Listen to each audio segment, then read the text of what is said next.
संगति या साथ, मित्र और साथी मनुष्य के व्यक्तित्व के लिए सबसे महत्वपूर्ण होते हैं। अब आप कहेंगे ये कैसे?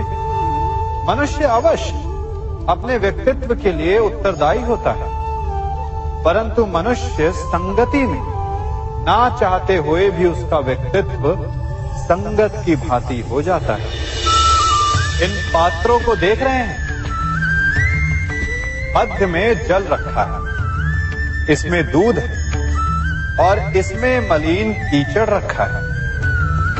यदि मैं इस जल को इस दूध में मिलाता हूं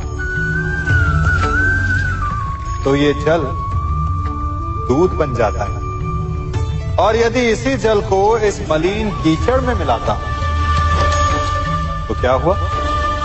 ये जल कीचड़ बन गया। ऐसी कोई युक्ति नहीं कि जल बिना घुले मिले दूध या कीचड़ में अपना अस्तित्व बनाए रखे या उनसे अलग रहे। और ठीक ऐसा ही मनुष्य के जीवन में भी होता है। यदि एक गुणहीन व्यक्ति गुणवानों की संगत में बैठे तो उसे भी गुणवान समझा जाता है, सम्मान का पात्र समझा जाता है।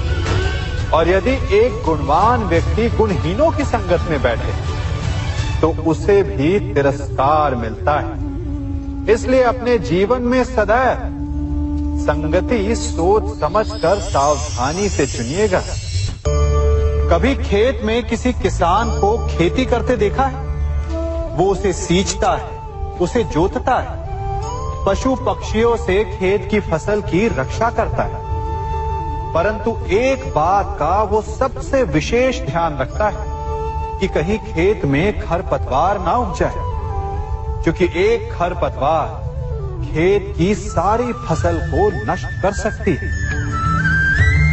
ठीक उसी प्रकार यदि वंश की कोई संतान खोटी निकल जाती है तो वो समूचे वंश का सर्वनाश कर देती है। इसीलिए संतान के लालन पालन में विशेष ध्यान देना आवश्यक होता है, क्योंकि संतान वो फसल होती है जो वंश के आने वाले समय को महान बना सकती है या फिर वंश का पतन भी कर सकती है।